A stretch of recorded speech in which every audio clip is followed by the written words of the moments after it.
ಮಗನ ಹೇಳಿಕೆಗೆ ತಂದೆ ಏನಂದರು, ಅದು ಇಂಪಾರ್ಟೆಂಟು. ಸಿದ್ದರಾಮಯ್ಯನವರು ಜಾಸ್ತಿ ಏನು ಎಳೆದಾಡಲಿಲ್ಲ. ಹೈಕಮಾಂಡ್ ಏನು ತೀರ್ಮಾನ ಮಾಡುತ್ತೋ ಅದೇ ಅಂತ ಹೇಳಿ, ಅಂದರೆ ಹಳೆಯ ಸ್ಟ್ಯಾಂಡಿಗೆ ಅಂಟಿಕೊಂಡ್ರು. ಹೈಕಮಾಂಡ್ ಏನು ತೀರ್ಮಾನ ಮಾಡುತ್ತೋ ಅದೇ. ಮೊದಲು 5 ವರ್ಷ ನಾನೇ ಮುಖ್ಯಮಂತ್ರಿ, ಹೈಕಮಾಂಡ್ ಹೇಳ್ದಂಗೆ ಕೇಳ್ತೀವಿ ಅಂತಿದ್ರು. ಪೂರ್ತಿ ಅವಧಿ ನಾನೇ ಮಾಡ್ತೀನಿ, ಮುಂದಿನ ಬಜೆಟ್ ನಾನೇ ಮಂಡನೆ ಮಾಡ್ತೀನಿ, ಹೈಕಮಾಂಡ್ ಹೇಳ್ದಂಗೆ ಕೇಳ್ತೀವಿ ಅಂತಿದ್ರು. ಇವತ್ತು ಬರೀ ಹೈಕಮಾಂಡ್ ಏನು ತೀರ್ಮಾನ ಮಾಡುತ್ತೋ ಅದೇ ಅಂದರು. KN ರಾಜಣ್ಣ, ಮಾಜಿ ಸಚಿವ KN ರಾಜಣ್ಣ ಅವರು ಮುಖ್ಯಮಂತ್ರಿ ಬದಲಾವಣೆ ಆಗೋದಿಲ್ಲ, ಆಗದಾದರೆ ಹೈಕಮಾಂಡ್ ಏನಾದ್ರು CM ಚೇಂಜ್ ಮಾಡಬೇಕು ಅಂತ ತೀರ್ಮಾನಿಸಿದ್ರೆ ಪರಮೇಶ್ವರ್ ಅವರನ್ನು ಮಾಡಬೇಕು. MB ಪಾಟೀಲ್ರು ರೇಸ್ನಲ್ಲಿದ್ದಾರೆ ಅಂದರು. ಸತೀಶ್ ಜಾರಕಿಹೊಳಿ ಅವರು ಇದೇನು ಎತ್ತಿದ್ರೆ ಏನು ಮೊದಲನೇ ಸಲ ಹೇಳಿರೋದ, 100 ಸಲ ಹೇಳಿದ್ದಾರೆ ಬಿಡಿ ಅಂತ. ಲಕ್ಷ್ಮೀ ಹೆಬ್ಬಾಳ್ಕರ್ ಅವರು ಕೂಡ ಹೈಕಮಾಂಡ್ ತೀರ್ಮಾನ ತಗೊಳುತ್ತೆ ಅಂದರು. ಕೇಳಿಸ್ಕೊಳ್ಳಿ. ಯತೀಂದ್ರ ಅವರು ಮುಂದಿನ 5 ವರ್ಷ ತಾವೇ CM ಆಗಿರ್ತೀರಿ ಅಂತ ಹೇಳಿ ಸರ್. ಯಾರು? ಯತೀಂದ್ರ ಅವರು ಹೇಳುವಂತ ಹೈಕಮಾಂಡ್ ನಾವು ಎಲ್ಲಿ ನೋಡಪ್ಪ, ಹೈಕಮಾಂಡ್ ಏನು ತೀರ್ಮಾನ ಮಾಡ್ತಾರೆ? ಹೈಕಮಾಂಡ್ ನಾವು ಎಲ್ಲಿ ನೋಡಪ್ಪ, ಹೈಕಮಾಂಡ್ ಏನು ತೀರ್ಮಾನ ಮಾಡ್ತಾರೆ?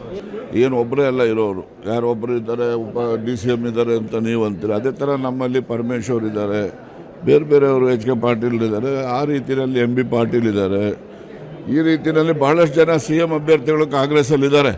ಯಾರನ್ನು CM ಮಾಡಬೇಕು, ಯಾರನ್ನು ಬಿಡಬೇಕು ಅಂತಕ್ಕಂಥದ್ದು ತೀರ್ಮಾನ CLP ಮಾಡಿದ್ರು ಕೂಡ ಕೇಂದ್ರದ ಹೈಕಮಾಂಡ್ ಸೂಚನೆ ಮೇರೆ ಮಾಡ್ತಾರೆ. CLPನಲ್ಲಿ ಎಲ್ಲರ ಅಭಿಪ್ರಾಯ ಚೀಟಿನಲ್ಲಿ ಬರ್ಸ್ಕೊಂಡಿದ್ದಾರೆ. ಅವ್ರ ಹತ್ರ ಈಗಲೂ ಇದಾವೆ ಅವೆಲ್ಲ. ಅಲ್ಲಿ ಚುನಾಯಿತರಾಗಿರ್ತಕ್ಕಂಥದ್ದು 5 ವರ್ಷಕ್ಕೆ ಚುನಾಯಿತರಾಗಿರ್ತಾರೆ. 5 ವರ್ಷ ಮುಖ್ಯಮಂತ್ರಿಗಳಾಗಿ ಮುಂದುವರಿತಾರೆ ಅಂತ ಹೇಳಿ ಇವತ್ತು ಹೇಳಿದ್ದಾರೆ. 2 ಸಲ ಹೇಳ್ಯಾರ ಅವ್ರೆ, ಒಂದು 10 ಸಲ ಹೇಳ್ಯಾರ. ಈಗ ಮತ್ತೆ ಅದನ್ನ ಹೊಸದೇನದ, ಈಗ 10 ಸಲ ಹೇಳಿದ್ದಾರೆ.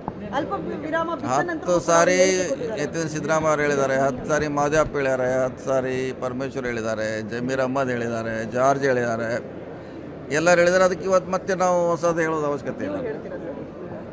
ಇಷ್ಟು ಮಂದಿ ಹೇಳಿದ್ಮ್ಯಾಗ ನಾವು ಹೇಳೋದು ಅವಶ್ಯಕತೆ ಇಲ್ಲ. ಇಷ್ಟು ಜನ ಆಲ್ರೆಡಿ ಹೇಳಿದ್ದಾರೆ. ಇರ್ತಾರೋ ಬಿಡ್ತಾರೋ ಅನ್ನೋದು ಹೈಕಮಾಂಡ್ ಅಂತ CM ಅವರ ಖುದ್ದು ಹೇಳಿದ್ದಾರೆ.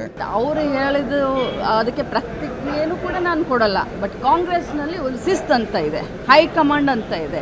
ಸೊ ಹೈಕಮಾಂಡ್ನ ಹೇಳಿದ್ದನ್ನ ಕೇಳ್ತೀನಿ ಅಂತ ಮಾನ್ಯ ಮುಖ್ಯಮಂತ್ರಿಗಳು ಹೇಳಿದ್ದಾರೆ, ಉಪಮುಖ್ಯಮಂತ್ರಿಗಳು ಹೇಳಿದ್ದಾರೆ. ಇವರು ಅವ್ರ ಮನೆಗೆ ಹೋಗಿ ಬ್ರೇಕ್ಫಾಸ್ಟ್ ಮಾಡಿದ್ದಾರೆ, ಅವ್ರು ಇವ್ರ ಮನೆಗೆ ಬಂದು ಬ್ರೇಕ್ಫಾಸ್ಟ್ ಮಾಡಿದ್ದಾರೆ. ಇಬ್ಬರು ಹೇಳಿದ್ದು ಒಂದೇ ಸ್ಟೇಟ್ಮೆಂಟು, ಹೈಕಮಾಂಡ್ ಹೇಳಿದ್ದನ್ನ ನಾವು ಪಾಲಿಸ್ತೀವಿ ಅಂತ. ಸೊ ಬೇರೆಯವರ ಸ್ಟೇಟ್ಮೆಂಟ್ಗೆ ಅಷ್ಟೊಂದು ಇದಿಲ್ಲ ಅಂತ ಹೇಳಿದ್ರೆ ಹೈಕಮಾಂಡ್, ನಾನು ಬರೀ ಕಾರ್ಯಕರ್ತೆ, ಹೈಕಮಾಂಡ್ ಡಿಸಿಷನ್ ಅದು ಅಷ್ಟೇ ನಾನು ಹೇಳ್ಬೋದು. ಸಹಜವಾಗಿ ಒಂದು ಕುತೂಹಲ ಇರುತ್ತೆ. ಯತೀಂದ್ರ ಅವರು ಹೇಳಿದ್ದಕ್ಕೆ DK ಶಿವಕುಮಾರ್ ಅವರ ಪ್ರತಿಕ್ರಿಯೆ ಏನು? DK ಶಿವಕುಮಾರ್ ಅವರ ಪ್ರತಿಕ್ರಿಯೆ ಸಿಗಲಿಲ್ಲ. ಮಾತಾಡೋಕ್ಕೆ ಹೋಗೋದಿಲ್ಲ ಅವರು ಸಾಮಾನ್ಯವಾಗಿ, ತೀರಾ ಅನಿವಾರ್ಯ ಸನ್ನಿವೇಶ ಬರುವ ತನಕ. DK ಶಿವಕುಮಾರ್ ಅವರು ಮಾತಾಡಲಿಲ್ಲ ಅಂದ ತಕ್ಷಣ ಏನಂತೀವಿ ನಾವು, DK ಸುರೇಶ್ ಅವರು ಏನಾರು ಅಂದ್ರ ಅಂತ. DK ಸುರೇಶ್ ಅವರು ನೇರವಾಗಿ ಯತೀಂದ್ರ ಅವರ ಮಾತಿಗೆ ಪ್ರತಿಕ್ರಿಯೆಯನ್ನೇನು ಕೊಟ್ಟಿಲ್ಲ. ನೇರವಾಗಿ ಕೊಟ್ಟಿಲ್ಲ ಅಂದರೆ ಪ್ರತ್ಯಕ್ಷವಾಗಿ ಕೊಟ್ಟಿಲ್ಲ ಅಂದರೆ ಪರೋಕ್ಷವಾಗಿ ಕೊಟ್ಟರು ಅಂತ ಅರ್ಥ. ಅದು ಕುಣಿಗಲ್ನಲ್ಲಿ ಒಂದು ಕ್ರಿಕೆಟ್ ಟೂರ್ನಮೆಂಟ್ ಉದ್ಘಾಟನೆ ಮಾಡೋಕ್ಕೆ ಹೋಗಿದ್ರು. ನೋಡಿ, ಅಲ್ಲಿ ಮಸ್ತ್ ಬ್ಯಾಟಿಂಗ್ ಮಾಡ್ತಾ ಇದ್ದಾರೆ. ಕ್ರಿಕೆಟ್ ಟೂರ್ನಮೆಂಟ್ ಉದ್ಘಾಟನೆ ಮಾಡೋದಕ್ಕೆ ಕ್ರೀಡೆ ಸೋಲು ಗೆಲುವು ಇದ್ದೇ ಇರುತ್ತೆ. ನಮ್ಮ ಪ್ರಯತ್ನ ನಾವು ಮಾಡ್ತಿರ್ಬೇಕು. ಮಾತು DK ಸುರೇಶ್ ಅವ್ರದ್ದು, ಕೇಳಿಸ್ಕೊಳ್ಳಿ. ಪ್ರಯತ್ನ ಮಾಡ್ತಾ ಇರಿ, ಗೆಲುವು ಸಿಕ್ಕೇ ಸಿಗ್ತದೆ. ಗೆಲ್ಲೇಬೇಕು, ಒಬ್ರು ಸೋಲ್ಲೇಬೇಕು. ಎಲ್ಲ ಚಟುವಟಿಕೆಗಳಲ್ಲೂ ಗೆಲುವು ಸೋಲು ಇರ್ತದೆ, ರಾಜಕೀಯದಲ್ಲೂ ಕೂಡ ಸೋಲು ಗೆಲುವು. ಸೊ ಹಾಗಾಗಿ ಗೆದ್ದಿದ್ದೀವಿ ಅಂತೇಳಿ ಮೇಲೋಗಕ್ಕಾಗೋದಿಲ್ಲ, ಸೋತಿದ್ದೀವಿ ಅಂತೇಳಿ ಪ್ರಯತ್ನ ಬಿಡ್ಲಿಕ್ಕಾಗೋದಿಲ್ಲ. ನಿಮ್ಮ ಪ್ರಯತ್ನಗಳು ನಿರಂತರವಾಗಿರಲಿ. ನಿಮ್ಮೆಲ್ಲರ ಆಶೀರ್ವಾದದಿಂದ ನನ್ನ ಪ್ರಯತ್ನವೂ ನಿರಂತರವಾಗಿರ್ತದೆ.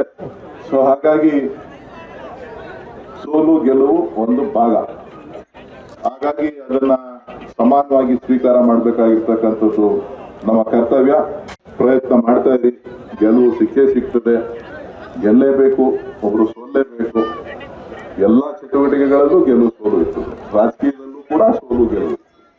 ಸೊ ಹಾಗಾಗಿ ಗೆದ್ದಿದ್ದೀವಿ ಅಂತೇಳಿ ಮೇಲೋಗಕ್ಕಾಗೋದಿಲ್ಲ, ಸೋತಿದ್ದೀವಿ ಅಂತೇಳಿ ಪ್ರಯತ್ನ ಬಿಡ್ಲಿಕ್ಕಾಗೋದಿಲ್ಲ. ನಿಮ್ಮ ಪ್ರಯತ್ನಗಳು ನಿರಂತರವಾಗಿರಲಿ. ಅರ್ಥ ಆಯಿತು ಅನ್ಸತ್ತೆ.